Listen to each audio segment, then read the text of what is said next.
Hello guys, this is Shubham Parashar और आज आपका स्वागत करता हूं अपने चैनल एसपी ट्रेडिंग कम्युनिटी पर। गाइस, आज हम सीखने वाले हैं कि what is stock market indexes.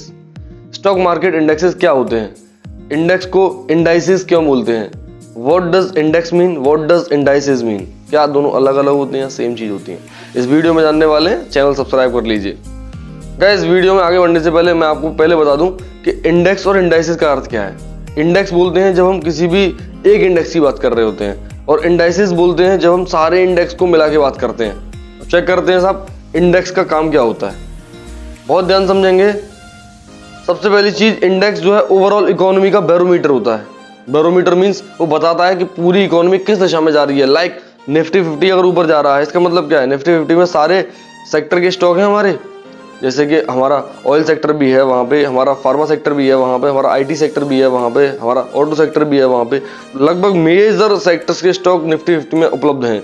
अगर पूरा निफ्टी 50 ऊपर जा रहा है, इट मीन्स क्या है कि सारे सेक्टर्स के स्टॉक ऊपर जा रहे हैं। सारे सेक्टर के स्टॉक ऊपर जा रहे हैं मीन्स सारे सेक्टर भी ऊपर जा रहे हैं। इट मीन्स ओवरऑल मार्केट का पता चल जाता है कि ओवरऑल मार्केट कहाँ जा रहा है। दूसरा, ये जो मार्केट इंडेक्स है वो इनसाइट्स देता है for the group of stocks.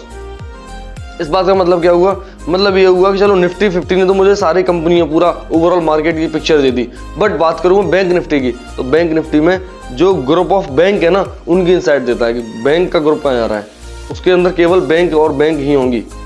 जैसे एक निफ्टी आईटी है, आईटी मीन्स इंफॉर्मेशन टेक्नोलॉजी, वे कंपनियां जो कि आईटी से रिलेटेड है वे सारी की सारी निफ्टी आईटी में होंगी।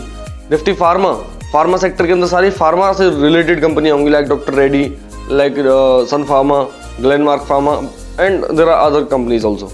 तो गाइस, यहाँ पे एक और फैक्ट की बात कर लेते हैं। हमारे हिंदुस्तान का सबसे पुराना ओल्डेस्ट स्टॉक एक्सचेंज कौन सा है, वो है BSE, बॉम्बे स्टॉक एक्सचेंज, जिसके अंदर 30 कंपनियां आती हैं, 30 कंपनियों का पूरा ग्रुप है। उसी के साथ साथ मैं आपको बता दूं निफ्टी 50 के बारे में। निफ्टी 50 जो है वो NSE के द्वारा बनाया गया एक इंडेक्स है। यहाँ पे एक फैक्ट और शेयर करूंगा गाइस आपके साथ।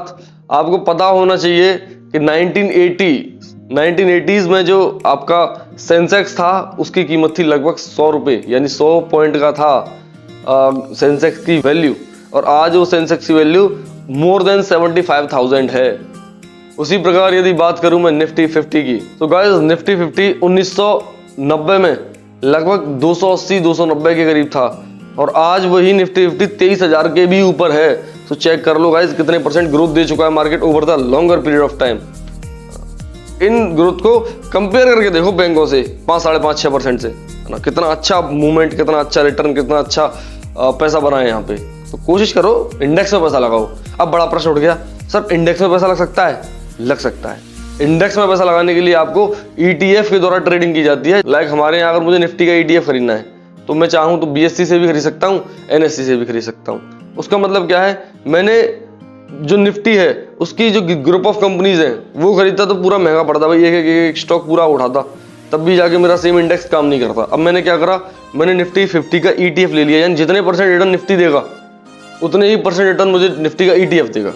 चाहे मैं 6 महीने की बात करूं, चाहे मैं 1 साल की बात करूं, 1 साल में जितने परसेंट रिटर्न मेरा इंडेक्स देगा निफ्टी 50, और उतने ही परसेंट फिर मेरा ETF भी देगा। तो ये ETF जो है बढ़िया व्यवस्था है इन्वेस्टमेंट करने के लिए। और कितने पैसे से शुरू कर सकते हैं, 200 रुपये 250 रुपये के करीब से आप ETF में काम करना शुरू कर सकते हैं। ये तो रही इन्वेस्टमेंट की बात। इसके साथ साथ एक बात और समझनी है हमें, ETF के अंदर हम कितने परसेंट रिटर्न साल का एक्सपेक्ट कर सकते हैं। देखिए, एक्सपेक्टेशन तो इस प्रकार है कि कई बार क्या होता है कि पूरे साल मार्केट जो है क्रैश कर गया, जैसे 2008 वाली स्थिति हुई थी, but 90% of the time market हमेशा ऊपर की दिशा में मूवमेंट करते हैं लॉन्गर टाइम में।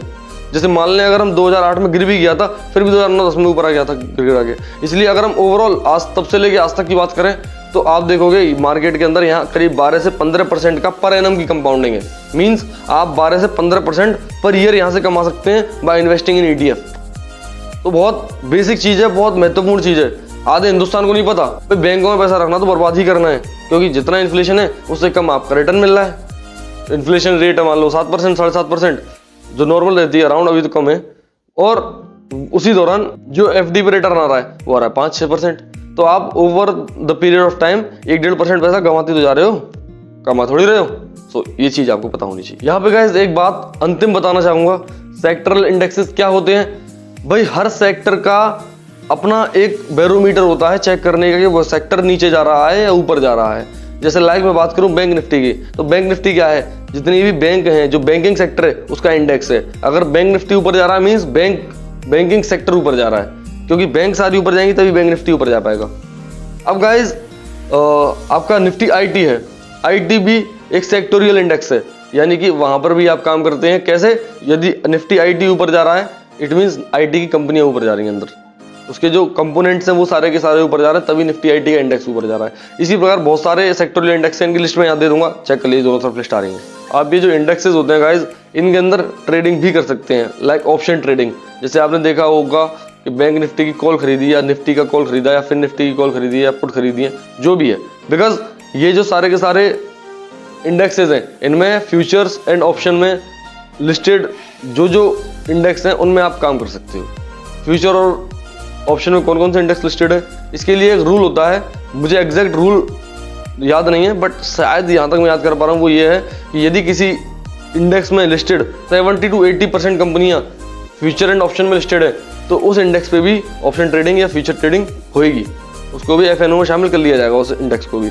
जैसे आप बैंक निफ्टी पे ऑप्शन ट्रेडिंग होती है, इसका मतलब क्या है कि बैंक निफ्टी के अंदर उपस्थित सारे जो कंपोनेंट है, जो सारी बैंकें हैं, उन बैंकों में से करीब 70 से 80% बैंक एफएनओ में लिस्टेड है, इसीलिए बैंक निफ्टी पे ऑप्शन ट्रेडिंग होती है। तो ये सिंपल सी बात है गाइज, इसको समझिएगा। तब तक के लिए मिलते हैं किसी अन्य वीडियो में। धन्यवाद गाइज, जय हिंद, जय भारत।